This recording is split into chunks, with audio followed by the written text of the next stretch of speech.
Yeah, this is about cosplay, which is an interesting like little subculture that I didn't necessarily think that I would run into here, but there is definitely this little niche of very influenced by Japanese culture. Yeah. Both, I mean, cosplay is one manifestation. Another one that I've had exposure to is the video game kind of really hot video games that are coming from Japan. Like recently, we helped this one group do an Initial D. It's this really popular game in Japan, racing game.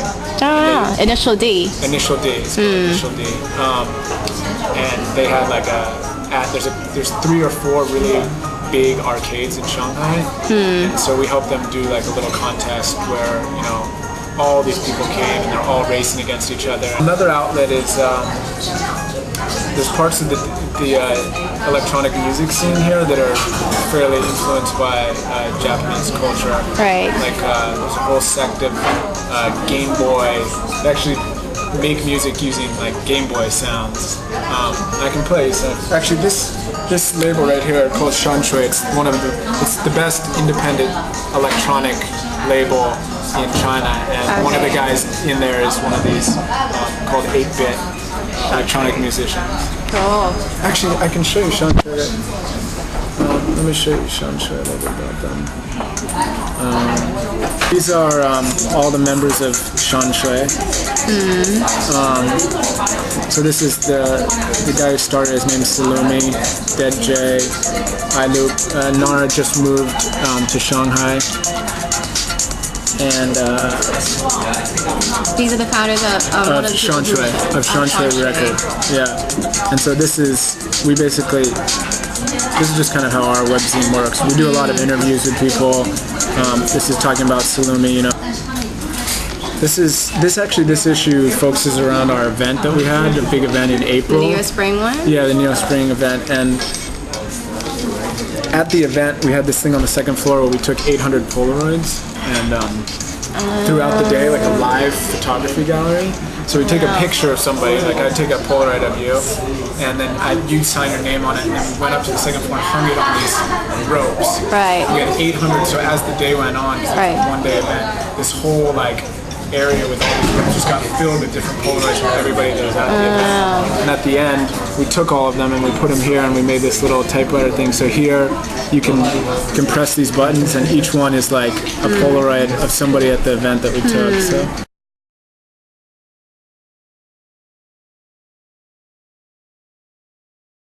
In China, like young kids don't really use email very much. It's hard to get when you think of viral campaigns that you do in the U.S. A lot of it's through email. Get people to forward stuff. And in China, you can definitely use email as a tool, but it's not used as widely as let's say in the U.S. Except among white collar workers who are used to using it for work. Right. I find the younger generation, it's almost all IM in the big cities, which would be MSN, everywhere else QQ, and then the other form of communication is through cell phones. I find the best way to market online is actually through BBSs, through BBS forums.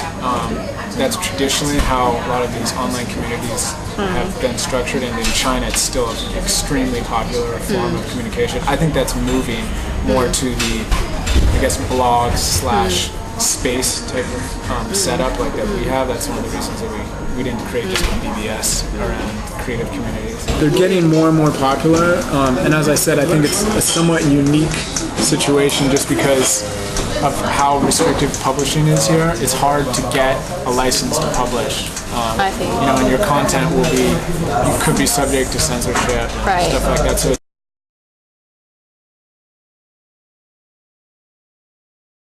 simple answer is because there wasn't one specifically targeting on the creative communities that we were interested in, and I'd spent a lot of time going all over China. I've been to a lot of places. I've been here for 4.5 years, and I'd seen a lot of really interesting content being created, whether it's music or art or photography or design.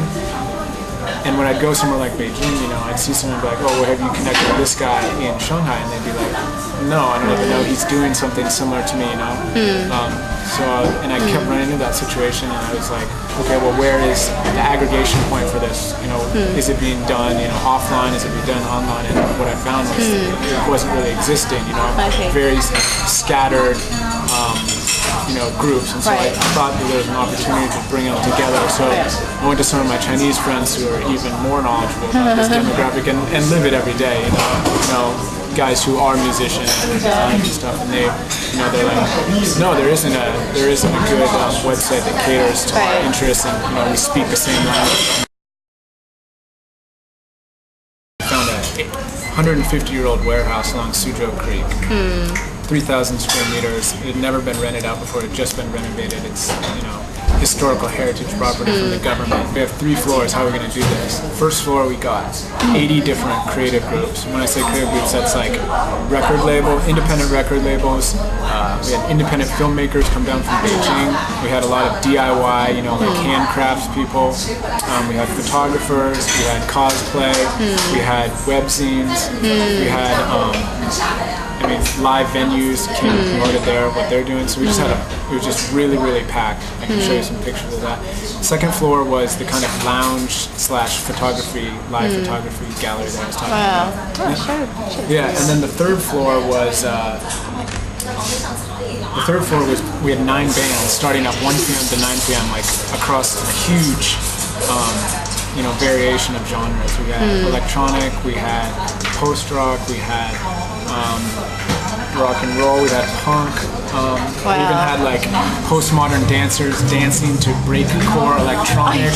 It was like, and we didn't really know, when we were putting this together, we were focused so much on making the event good and fun and making sure all the logistics were good that we kind of forgot about the marketing part of it. So we left about 2 weeks before, like, okay, we gotta let people know about this thing. So what we did is, I mean, we just did our best, hitting every media platform that we could, including all these BBSs. And I remember the night before, we were so tired, we're all sitting in there, we're like, well, how many, I said to one of my colleagues, you know, how many people do you think are gonna come? He's like, well, I'm hoping, you know, 750 to 1,000. And I was like, yeah, that'd be pretty good.